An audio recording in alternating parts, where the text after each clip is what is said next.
Hope in Christ వీక్షకులందరికీ షలోం. ఈరోజు మనం ఆమోసు గ్రంథం 7వ అధ్యాయం ధ్యానించుకుందాం.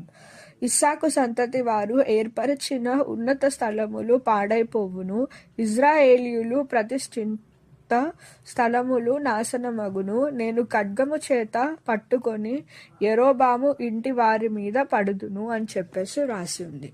ఇక్కడ మనం గమనించినట్లయితే యెహోవా దేవుడు ఆ ప్రాంతం మీద తీర్పు తీర్చడానికంటే ముందు 3 సార్లు ఆమోసు ప్రవక్తకి దర్శనం ఇచ్చాడు అని చెప్పేసి మనకి ఇక్కడ లేఖనాలు తెలియజేస్తున్నాయి. మొదటిసారి ఏమో గడ్డి మోపులు అన్నీ మిడత పురుగుల వల్ల నాశనం అవ్వడం, సెకండ్ టైం ఏమో మండుచున్న అగ్ని ద్వారా అక్కడున్న రివర్స్ కానీ లేక్స్ కానీ అన్నీ ఎండిపోవడం, భూమి కూడా మొత్తానికి ఎండిపోవడం. మూడోసారి ఏమో మట్టపు గుండు పెట్టి చక్కగా కనబడిన ఒక గోడ మీద నిలువబడి దేవుడు ఆయనకి దర్శన రీతిగా కనిపిస్తాడు. ఇప్పుడు ఆమోసు ప్రవక్త, ప్రభువా యెహోవా, నీవు దయచేసి క్షమించుము, యాకోబు కొద్ది జనములు గలవాడు, అతడేలాగూ నిలుచును అని ఆయన మొరపెట్టుకున్నాడు అని చెప్పేసి ఇక్కడ లేఖ.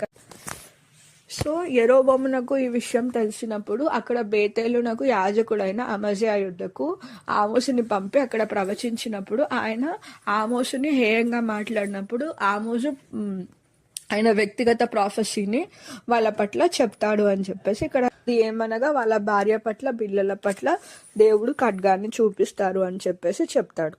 దేవుడు ఒక్కసారిగా తీర్పు తీర్చడు, తీర్పునకు ముందుగా ఆయన మళ్ళీ మళ్ళీ హెచ్చరిస్తాడు. ఇది ఆయన అపారమైన ప్రేమకు మరియు కరుణకు నిదర్శనం.